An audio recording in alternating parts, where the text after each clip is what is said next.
Hi young aspirants, I am Barkha, your faculty and mentor at iConta, and today in this video we are going to discuss everything that you need to know about your IELTS exam. And what is IELTS exam? All India Law Entrance Test that is conducted by National Law University of Delhi. And इस video में मैं आपको बताने वाली हूँ कि IELTS UG 2025 कि IELTS exam क्या है, उसकी एलिजिबिलिटी क्या है, detailed syllabus and the most important dates for this exam. इस वीडियो को शुरू करने से पहले आप ये समझिए कि ये 2025 का एग्जाम क्यों बोला गया है। 2025 का एग्जाम इसलिए बोला गया है जस्ट बिकॉज इसका एग्जाम तो दिसंबर 2024 में होगा, बट अब आप पूछोगे कि अगर दिसंबर 2024 में इसका एग्जाम होने वाला है तो ये एग्जाम 2025 का क्यों है। सिंपलेस्ट आंसर है कि ये एग्जाम 2025 का इसलिए बोला गया है जस्ट बिकॉज जो 12th अपियरिंग कैंडिडेट्स हैं वो भी इस एग्जाम को देंगे, यानी कि अगर मार्च अप्रैल में उनके बोर्ड्स होने वाले हैं और अगर मार्च अप्रैल में बोर्ड्स होने के बाद उनका जून या जुलाई तक उनका रिजल्ट आएगा तो दो students are also eligible to give this exam. And जब वो एग्जाम देंगे तो वो नेक्स्ट ईयर यानी कि 2025 में जुलाई या अगस्त में अपने कॉलेजेस में जाएंगे। एंड दैट इज वाई ये एग्जाम उस लेवल की एंट्री के लिए, यानी कि जब जुलाई एंड अगस्त में कॉलेजेस खुलने होंगे उस एंट्री के लिए ये एग्जाम है, इसीलिए इस एग्जाम को 2025 एंट्रेंस टेस्ट बोला गया है। So now let's begin with the video and before furthering into everything you just need to know that what is IELTS exam all about। ठीक है, IELTS एग्जाम है क्या? IELTS is a national level all India law entrance test examination conducted by the National Law University Delhi every year for admission to UG, PG and PhD programs offered by the National Law University Delhi। वो क्या बोल रहे हैं? सबसे पहले आप ये जान लीजिए कि IELTS exam national law university of Delhi conduct करवाता है। किस रीजन से करवाता है? ताकि वो हर साल अपने कॉलेज में यूजी, पीजी और पीएचडी प्रोग्राम में एडमिशंस ले सके स्टूडेंट्स का। UG the BA LLB program, PG the LLM program and PhD for the doctorate program. Fine. BLLB after 12, LLM after LLB and doctorate after LLM। तो आपको clearly समझ में आएगा कि आपके लिए जो एलिजिबिलिटी होने वाली है वो आपकी IELTS यूजी एग्जाम की होने वाली है, यानी कि जब भी आप अपना फॉर्म फिल करोगे तो आपको अपना IELTS यूजी के लिए फॉर्म फिल करना है। फाइन, मूविंग फर्दर, अब हम इस एग्जाम की एलिजिबिलिटी जानते हैं कि इस एग्जाम में कौन बैठ सकता है, who can sit in the exam and who can not. मतलब ऐसी क्या कंडीशंस हैं जो आपको फुलफिल करनी पड़ेंगी to sit in this exam. Fine, senior secondary school examination और इक्विवेलेंट एग्जामिनेशन विद 45% मार्क्स, यानी कि अगर आप एक जनरल कैटेगरी स्टूडेंट हो तो आपको अपने क्लास 12th में मिनिमम 45% मार्क्स लाने होंगे to sit for this examination. 42% अगर आप एक ओबीसी कैटेगरी से हो एंड 40% अगर आप एक SC ST कैटेगरी से हो। तो candidates appearing for the 12th standard annual examination in 2025 are eligible to apply, यानी कि अगर आप एक ड्रॉपर हो और अगर आपने अपनी 12th क्लियर कर ली है तो आप इस एग्जाम को दे ही सकते हो, लेकिन अगर आप 12th स्टैंडर्ड में हो और आप अगले साल यानी कि मार्च अप्रैल में अपना एग्जाम देने वाले हो then you are also eligible to apply for this exam. Fine, number of seats, अब वो आपको क्या बता रहे हैं यहाँ पर कि दो कोर्सेज हैं BLLB एंड BCom LLB जो ये कॉलेज ऑफर करता है। फाइन, तो इन दोनों कोर्सेज में कितनी सीट्स हैं that is what they are telling you here. BLLB 110 seats plus 10 based on IELTS merit, यानी कि जो ये 110 सीट्स हैं ये तो आपको IELTS एग्जाम के थ्रू मिल जाएंगी। 5 seats each for foreign nationals and OCI PEO for direct admission on merit. क्या बोल रहे हैं? 5 सीट्स उनके पास फॉरेन नेशनल्स के लिए हैं और 5 सीट्स उनके लिए OCI और PIO कैटेगरी के लिए है। और यही सेम चीज यहाँ पर बीकॉम एलएलबी के लिए है। The only difference is BCom में उनके पास 50+10 का क्राइटेरिया है, यानी कि 50 on the basis of IELTS merit and 10 on the basis of foreign national and OCI PIO category. Fine. अभी इस साल उन्होंने एक चीज और ऐड की है अपनी एडमिशन नोटिफिकेशन में, वो क्या है? The supernumerary seats for Kashmiri migrants 1 seat and residents of Jammu and Kashmir 2 seats. क्या बोल रहे हैं? उन्होंने जम्मू एंड कश्मीर माइग्रेंट्स और जम्मू एंड कश्मीर रेजिडेंट्स के लिए टोटल 3 सीट्स ऐड करने का सोचा है। बट वो कब ऐड होंगी? वो तभी ऐड होंगी, वो तभी फाइनलाइज होंगी when the National Law University of Delhi will have a proper consultation with the Bar Council of India. जब Bar Council of India उस चीज को permit कर देगा, that means if the BCI permits this supernumerary seats during the admission process, the university will allow candidates to exercise the option as follows. आपको ये वाला criteria फिर फुलफिल होगा अगर बीसीआई इस चीज को अप्रूव कर देती है। Before the last date for submission of the online application form, यानी कि अगर आपकी ऑनलाइन एप्लीकेशन फॉर्म फिल करने की लास्ट डेट 18 नवंबर है, all eligible candidates can apply and exercise the option. अगर बीसीआई ने सब एप्लीकेशन फॉर्म भरने से पहले इस चीज को परमिशन दे दी तो सारे कैंडिडेट्स एलिजिबल होंगे इसको अप्लाई करने के लिए।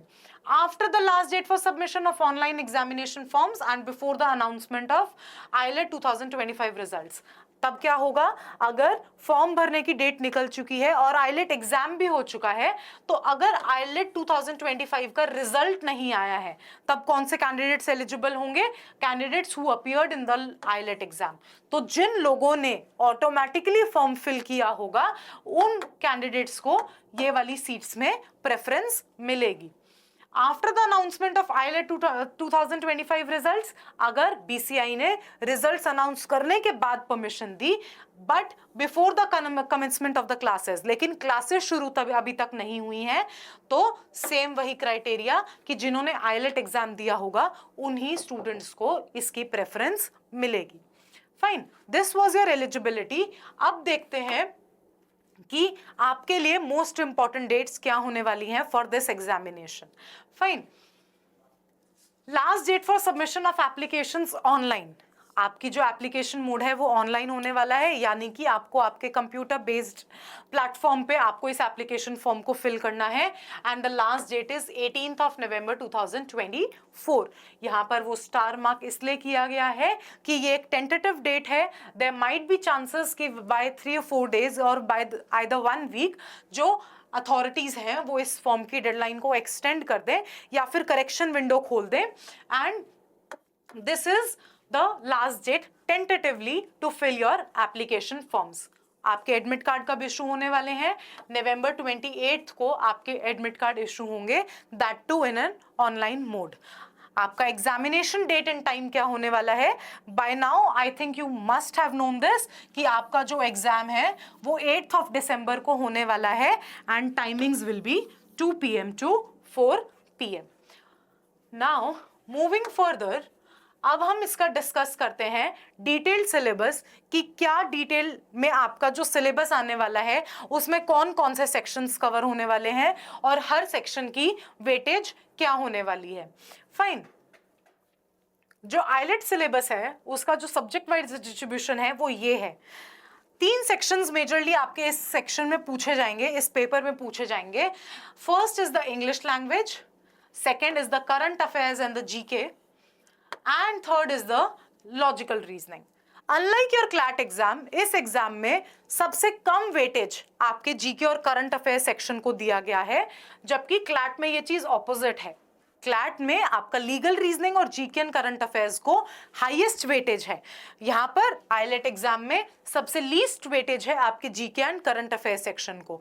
यानी कि अगर इंग्लिश लैंग्वेज 50 मार्क्स का है, GK and current affairs is 30 marks and your logical reasoning is 70 marks. The highest, that means more than 50%, like almost 50% of your paper is from this part, that is the logical reasoning part. अब आप पूछोगे कि ma'am legal reasoning के लिए क्या होने वाला है, लीगल रीजनिंग तो इसमें पूछी ही नहीं है। Stay tune till the end of the video, मैं आपको बताने वाली हूं कि लीगल रीजनिंग इस एग्जाम में पूछी जाएगी या नहीं पूछी जाएगी।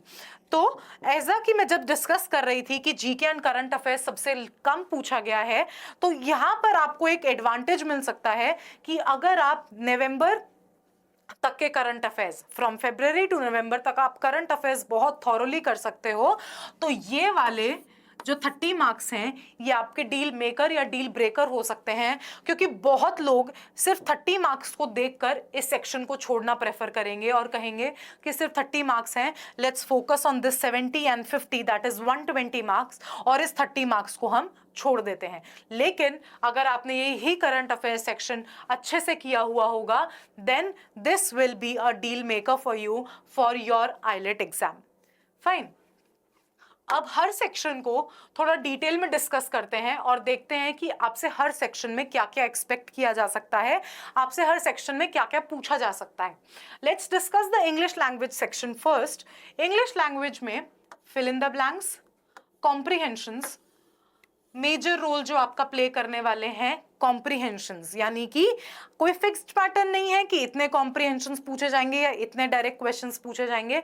आईलेट का ना एक पैटर्न मैं हमेशा से नोटिस करती आई हूँ, आईलेट ना कभी भी एक फिक्स्ड पैटर्न रखता ही नहीं है अपने पेपर के लिए, राइट। वो कभी 2 कॉम्प्रिहेंशंस दे देता है और बाकी फिर डायरेक्ट क्वेश्चंस दे देता है, कभी 1 कॉम्प्रिहेंशन, कभी 3 कॉम्प्रिहेंशंस। तो इसीलिए आप कभी भी डिटरमाइन नहीं कर सकते कि कितने कॉम्प्रिहेंशंस आने वाले हैं और कितने direct questions. Fine. synonyms antonyms will play a very very important role, because eyelet हमेशा ना जब भी कोई भी इंग्लिश लैंग्वेज में से कोई क्वेश्चन पूछता है ना, तो उनकी बहुत ज़्यादा टेंडेंसी होती है कि वो आपसे ना आपकी वोकैबुलरी टेस्ट करना चाह रहे हैं कि आप कितना ज़्यादा बुक्स पढ़ते हो, कितना ज़्यादा आप इंट्रीग हो जानने के लिए कि आपको एक वर्ड नॉलेज है या नहीं है।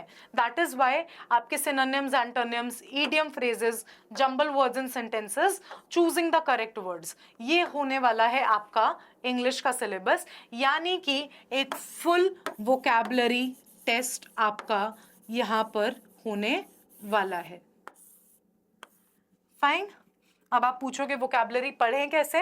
देखिए, जो मैंने अपने एक्सपीरियंस से नोटिस किया है, इसका सिर्फ और सिर्फ एक सिंपल आंसर हो सकता है कि या तो आप बहुत ज़्यादा रीडिंग प्रैक्टिस में हो, ताकि आपको पता है कि बहुत ज़्यादा वर्ड्स की आपको एक नॉलेज है, आप बहुत ज़्यादा कीन हो जानने के लिए नए नए वर्ड्स, या तो वो चीज़ आपको तब हेल्प कर सकती है, या फिर there is a book called word power made easy, that is the best book for you, जो आप, और अगर आप उस बुक को कर लेते हो, then you have a very sound knowledge of the words that you must follow for this exam. Fine. अब आप पूछोगे वर्ड पार मेड इजी कैसे करें, तो उसका भी सोल्यूशन हमारे पास है। We have a playlist on our YouTube channel word power made easy, जिसमें आपको हर एक सेशन क्लियरली सॉल्व करवाया गया है, and you can just watch out that playlist and you can see the sessions for that particular book. Fine. Moving further to the next section, GK and current affairs. सबसे ज्यादा डरावना section लगता है students को, ये सबसे ज्यादा difficult section लगता है, but trust me on this, इस साल आपके पास इतना कन्वीनियंटली आप इस सेक्शन को कवर कर सकते हो, क्योंकि इतने हॉट टॉपिक्स हैं जिसमें आपको पता चल जाएगा कि शॉर्ट इसमें से क्वेश्चंस आना है। That is, one can be Olympics, fine, the other can be elections, fine. ये 2 टॉपिक्स तो ऐसे हैं जो शॉर्ट हैं कि इनमें से क्वेश्चंस आ सकते हैं। फाइन। तो जीके और करंट अफेयर्स में से यूजुअली ये सब्जेक्ट्स होते हैं जिनमें से क्वेश्चंस पूछे जाते हैं, economics, physics, current affairs as I told you, history, geography, general science, international events. अब जैसे विनेश फोगाट वाला इंसिडेंट हुआ था कि उनको डिस्क्वालीफाई किया गया, वो एक इंटरनेशनल इवेंट बन गया जस्ट बिकॉज उनका जो डिस्क्वालिफिकेशन था वो बहुत क्रिटिसाइज था कि वो नहीं होना चाहिए था या वो होना चाहिए था या जो भी चीज़ थी। ठीक है, तो इस तरह के इंटरनेशनल इवेंट्स कुछ हुए हैं हमारी कंट्री में। UN bodies, major developments in the areas of sports, geopolitics and important environmental agreements, ठीक है, eminent personalities, sports awards and honors, fine. तो ये आपका टॉपिक, ये आपके जो टॉपिक्स हैं ये रहने वाले हैं आपके general knowledge and current affairs के लिए। इसके लिए आप ल्यूसेंट अपनी जो जीके की बुक है वो आप रेफर कर सकते हो, बट आई वुड सजेस्ट कि अगर आप जनरल नॉलेज और करंट अफेयर्स को मंथ बाय मंथ कवर करोगे तो that will be a very very helpful trick for you, ताकि आपके लिए नवंबर मंथ तक, अगर आपका एग्जाम 8 ऑफ दिसंबर को है, तो अगर नवंबर मंथ तक अगर आप इस चीज को बहुत डेडिकेटेडली फॉलो करोगे तो आपके लिए प्रॉब्लम नहीं होगी। अदरवाइज अगर आप इसका बैकलॉग बनाते चले गए कि लास्ट में करेंगे लास्ट में करेंगे, then trust me on this, ये वाला सेक्शन आप कवर नहीं कर पाओगे, जस्ट बिकॉज आपने जो चीज पिछले 7-8 महीने में नहीं की तो वो आप कैसे उम्मीद कर सकते हो कि वो आप सिर्फ 1 महीने में कवर कर लो। Fine, moving further with the logical reasoning. ठीक है, लॉजिकल रीजनिंग ना आपका हाईएस्ट वेटेज होने वाला है इस एग्जाम में। As I clearly told you 70 marks आपके इस सेक्शन में से होने वाले हैं। और जब मैंने पिछले साल के पेपर को एनालाइज किया कि आईलेट में एक्चुअली पूछा क्या गया था, तो आईलेट में उन्होंने लॉजिकल रीजनिंग में सब कुछ पूछ लिया, सब कुछ, यानी कि आपसे assumptions, conclusions, facts and inferences, judgements and everything, यानी कि आपसे लॉजिकल रीजनिंग में ही क्रिटिकल रीजनिंग पूछी गई एंड लॉजिकल रीजनिंग में ही आपसे लीगल रीजनिंग भी पूछी गई। अगर आप ये सोच रहे हो कि इस एग्जाम में लीगल रीजनिंग नहीं आने वाली है, then you are highly misunderstood. आपकी लीगल रीजनिंग भी इसी सेक्शन में कवर होने वाली है। अब मैं आपको बताऊंगी कि लॉजिकल में लीगल कैसे पूछने वाले हैं, बट उससे पहले हम कुछ टॉपिक्स देख लेते हैं जो लॉजिकल रीजनिंग के लिए बहुत इंपॉर्टेंट होने वाले हैं, and these are clearly based on previous year papers analysis. Logical arguments, conclusions, pattern identification जो मैंने आपको बताया, fact inferences, judgements, blood relation, syllogisms, ये सब आपके हो जाते हैं एनालिटिकल रीजनिंग के part. Condition syllogisms again analytical reasoning, directions again a topic of analytical reasoning, number series, data sufficiency, analogies, logical assumptions, assertion reasoning, a part of logical reasoning or you can say critical reasoning, binary logic, logical actions and legal principles. अब आ गया यहाँ पे topic legal principles. अब legal principles कैसे, legal principles यहाँ देखिए, legal principles में वो आपसे क्या एक्सपेक्ट कर रहे हैं, since there will be no legal aptitude section, legal aptitude का कोई अलग से सेक्शन नहीं पूछा गया है, candidates understanding and familiarity of legal reasoning will be tested by a few questions in logical reasoning based on legal principles. वो आपको क्लियरली बता रहे हैं कि आप पहले से लॉ मत पढ़ो, चाहे हम आपको लीगल प्रिंसिपल्स ऑलरेडी प्रोवाइड करेंगे इन द क्वेश्चन पेपर, और आप उन लीगल प्रिंसिपल्स को पढ़ के क्लियरली उस क्वेश्चन को सॉल्व कर पाओगे। However the examination will not require any prior knowledge of law और technical understanding of terms and principles. वो क्या कह रहे हैं कि आपको पहले से पूरा लॉ पढ़ने की जरूरत नहीं है। अगर आप पहले से ही लॉ पढ़ लोगे तो आप जब कॉलेज में जाओगे तब क्या करोगे, फाइन। लेकिन जब आप लीगल रीजनिंग पढ़ते हो तो कुछ टॉपिक्स ऐसे होते हैं जो आपको पता होने चाहिए, और जब आपको कोई एक्सप्लेन करने वाला हो तो आप क्लियरली लीगल रीजनिंग को सॉल्व कर सकते हो, क्योंकि आपको कॉन्सेप्ट्स पहले से समझ आ जाते हैं, तो आपको टाइम वेस्ट नहीं करना पड़ता व्हाइल अटेम्प्टिंग योर पेपर कि ये प्रिंसिपल क्या है, इसको कैसे, सपोज करो एक इन्फेंसी का ही टॉपिक है, ठीक है, अगर आपने वो पहले से पढ़ा हुआ है तो आप इन्फेंसी वर्ड देख के ही समझ जाओगे कि हाँ इस पे कौन कौन से प्रिंसिपल्स लगने वाले हैं। लेकिन अगर आप लीगल रीजनिंग को इस पैराग्राफ के भरोसे छोड़कर चले गए कि पेपर में देखेंगे कि क्या प्रिंसिपल आता है, तो वहां पर जाके आपके लिए बहुत प्रॉब्लमैटिक सिचुएशन होने वाली है, जस्ट बिकॉज प्रिंसिपल्स को वहां पर इंटरप्रेट करना आपके लिए बहुत डिफिकल्ट हो जाएगा, just because you have 150 questions to be attempted in 120 minutes. Like on an average आपके पास 1 मिनट भी नहीं है एक क्वेश्चन को अटेम्प्ट करने के लिए। तो अगर आपको टॉपिक्स और अगर आपको कॉन्सेप्ट्स पहले से पता होंगे लीगल रीजनिंग के, तो आपके लिए वो बहुत बेनिफिशियल रहने वाला है। इनडायरेक्टली वो ये कहकर कि आप मत पढ़ो चाहे लो, वो आपको क्लियरली ये इंडिकेशन दे रहे हैं कि आपको कॉन्सेप्ट्स तो पहले से पता होने चाहिए। फाइन, अब फॉर द स्टूडेंट्स जिन्होंने अभी तक अपने इन एग्जाम्स की यानी कि लॉ एंट्रेंस एग्जाम्स की प्रिपरेशन शुरू नहीं की है, आईकॉन्टा ने उनके लिए क्रैश कोर्स लॉन्च किया है। आपको क्रैश कोर्स में सब कुछ मिलने वाला है। आप ये मत सोचिएगा कि क्रैश कोर्स में आपको जो क्लासेस हैं वो रिकॉर्डेड मिलेंगी, नहीं। We have live classes, 6 to 7 hours की क्लासेस आपको डेली बेसिस पे मिलेंगी, so that you can just interact with the faculty and आप अपने डाउट्स ऑटोमेटिकली वहीं देयर एंड देन सॉल्व कर सको, क्योंकि आपके पास टाइम नहीं होगा आप डाउट्स का बैकलॉग बनाने का।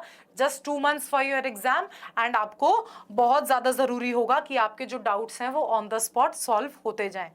40+ फुल मॉक टेस्ट, मतलब आपको इस क्रैश कोर्स में 40+ मॉक्स मिलने वाले हैं, जिसमें से आइलेट मॉक्स भी होंगे, स्लैट मॉक्स भी होंगे और क्लैट मॉक्स भी होंगे।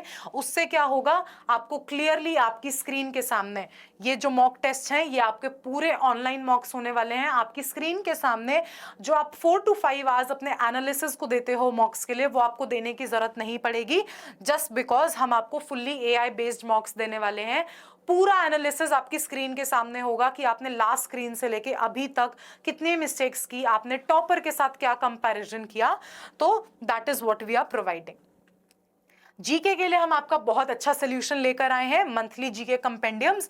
आपको फुल जीके कंपेंडियम्स यानी कि हर मंथ की जीके कंपेंडियम्स मिलेंगी, जिसमें मोस्ट इंपॉर्टेंट न्यूज होंगी और कुछ कुछ स्टैटिक जीके का पार्ट भी इन्वॉल्व होगा।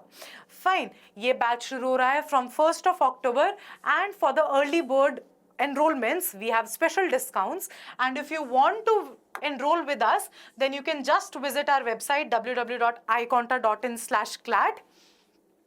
And yes, here I'm signing off from this video. और अगर आपको कोई भी queries है related to any law entrance exam, just pin us down in the comment section and I'll see you in the next video. Thank you and bye bye.